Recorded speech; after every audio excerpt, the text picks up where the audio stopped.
Exercise 11.3 question number 1. A man is walking along a straight road. एक आदमी है जो कि स्ट्रेट रोड पे वॉक कर रहा है. He observed that the top of a tower subtends an angle of 30 degree with the ground at the point where he is standing. कि वो ज़मीन पे खड़ा होता है और वहाँ से खड़े होके वो एक टावर को देखता है. ठीक है, टावर कोई बिल्डिंग है हाई, उसको देखता है. वहाँ से खड़े होके जब वो टावर को देखता है तो उसे ये लगता है कि जो टावर की टॉप है वो ज़मीन के साथ एंगल बना रही है 30 डिग्री का. If the distance of the tower from the man is 100 metre, find the height of the tower. अब वो जो टावर है और मैन दोनों के दरमियान डिस्टेंस 100 मीटर का है. आपने टावर की हाइट फाइंड करनी है. दोबारा क्वेश्चन को स्टेटमेंट के लिहाज से समझ लें. इसके लिए हमारी जितनी भी हम इन क्वेश्चन में फिगर बनाएंगे वो हमारी ट्राइंगल्स बनेंगी.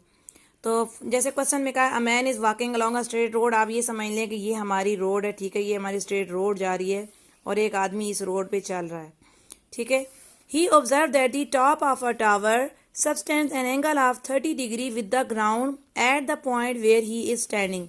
चलते चलते उसने यहाँ से खड़े होके, ये हमारा ये टावर है. ठीक है, बिल्डिंग को हम हमेशा स्ट्रेट बनाते हैं. ये हमारा टावर है, ये लिख लिया कि ये हमारा टावर है. यहाँ से खड़े खड़े इस आदमी ने ऐसे टावर की टॉप को, बिल्डिंग की टॉप को देखा और उसे ये लगा कि जो बिल्डिंग की टॉप है वो ज़मीन के साथ, ज़मीन के उस पॉइंट पे जहाँ पे वो खड़ा है, वो बिल्डिंग की टॉप एंगल बना रही है 30 डिग्री. ठीक है, ये आपने ऐसे एक टावर बनाया हुआ था कि ये आपने कहा कि ये एक टावर है और एक आदमी चलते आ रहा था. यहाँ से खड़े होकर इसने देखा कि जो टावर की टॉप है वो ज़मीन के साथ एंगल बना रही है कितने डिग्री का, 30 डिग्री का.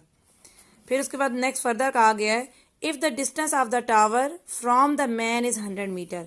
अब ये जो टावर है इसका और ये इस पॉइंट पे मैन खड़ा है, ये पॉइंट पे टावर और मैन के दरमियान जो डिस्टेंस है 100 मीटर. आप ये डिस्टेंस लेते वक्त कभी भी गलत फिगर ना करें. आप इधर 100 नहीं लिखना. ये वो डिस्टेंस होता है जो एयर में आ जाए. जैसे आप कभी लैडर यानी सीढ़ी को दीवार के साथ लगाते हैं तो सीढ़ी का एक हिस्सा नीचे ज़मीन के साथ होता है और दूसरा हिस्सा ऊपर ज़मीन दीवार के साथ होता है. तो ये ऐसे करके सीढ़ी हवा में आ रही होती है. या जैसे आप स्लाइड का झूला ले रहे होते हैं तो ये चीज़ हवा में आ रही होती है. तो ये डिस्टेंस तब आप लें कि जब वो कोई चीज़ एयर में आ रही है. अब चूंकि बात हो रही थी कि मैन और बिल्डिंग के दरमियान जो डिस्टेंस है, बिल्डिंग भी डेफिनेटली ज़मीन पे आ रही है, बिल्डिंग की जो बेस है, और मैन जो कि स्टैंड कर रहा है वो भी ज़मीन पे है. तो जो भी ग्राउंड वाला डिस्टेंस होगा वो हमेशा आपने ये बेस वाला बनाना है. ये थोड़ी सी आपको हिंट दी जा रही है कि आप कैसे अपनी फिगर्स में डिस्टेंस को शो करेंगे. और क्वेश्चन में उन्होंने कहा find the height of the tower. Definitely tower ये स्ट्रेट है तो हमें इसका मतलब ये टावर की हाइट होगी. हमें टावर की हाइट फाइंड करनी है. तो सबसे पहले जिस चीज़ को हमने फाइंड करना है उसको हम लेट कर लेंगे. Let height of the tower that is equal to H कह दिए, क्योंकि हमें टावर की हाइट फाइंड करनी है तो हमने इसको कोई नेम दे दिया, एच कह दिया. एच मीन हाइट जो कि हमें लानी है. फिर अपनी हमारे पास ट्राइंगल बन गया, हमने इसको नेम दे दिए ए बी सी, जो अभी आप नेम दे दें from triangle A B C. अब हम ट्राइंगल इसलिए यूज़ कर रहे हैं कि हमारे पास जो आपने ट्रिग्नोमेट्रिक रेशियोज पढ़ी हैं, साइन, कॉज एंड टैन, हमेशा ये ट्राइंगल के लिए. अब हमें यहाँ पे ये देखना है कि हमें साइन यूज़ करना है, कॉज यूज़ करना है या टैन. ये इस वक्त यहाँ पे जैसे पिछले क्वेश्चन में मैं आपसे कहती थी कोई भी आप यूज़ कर ले, लेकिन अब हम यहाँ नहीं कर सकते कि हम यहाँ साइन यूज़ करें या कॉज. यहाँ पे टैन ही इस वक्त यूज़ होना है इस क्वेश्चन में. उसकी रीज़न ये है क्योंकि हमें इस क्वेश्चन में जो हाइट है वो फाइंड करनी है. अगर हम फिगर के अकॉर्डिंग देखें तो 30 के लिहाज से ये वाली साइड आपकी बेस बन रही है और ये साइड परपेंडिकुलर बन रही है, क्योंकि 30 जिन दो एंगल्स में बनता है. ये स्लैंटिंग वाली तो डेफिनेटली हाइपोटेन्यूज बनेगी आपकी, ये साइड आपकी बेस बनेगी और ये साइड आपकी परपेंडिकुलर बन गई.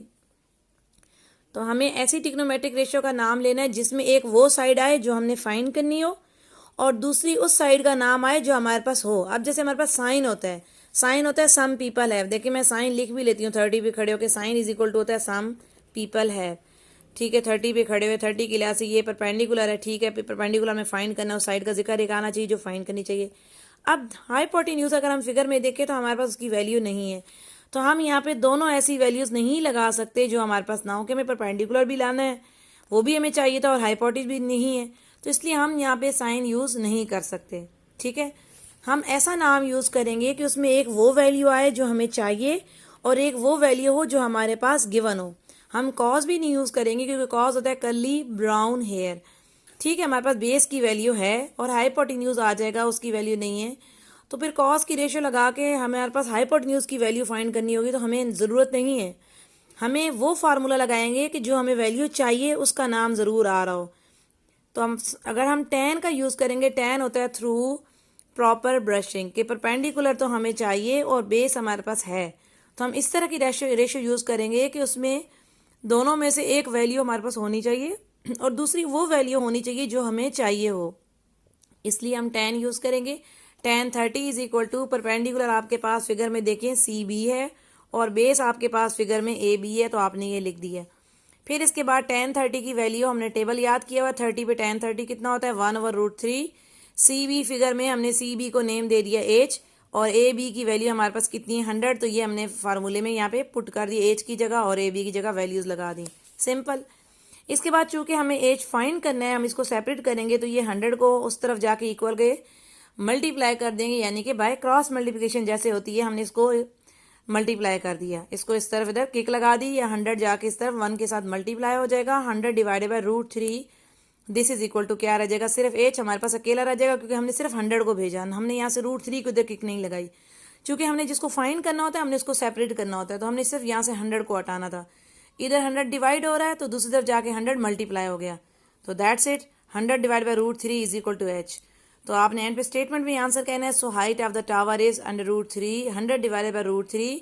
क्वेश्चन में यूनिट मीटर यूज हो रही थी, सो आंसर में भी यूनिट क्या यूज करेंगे, मीटर यूज करेंगे।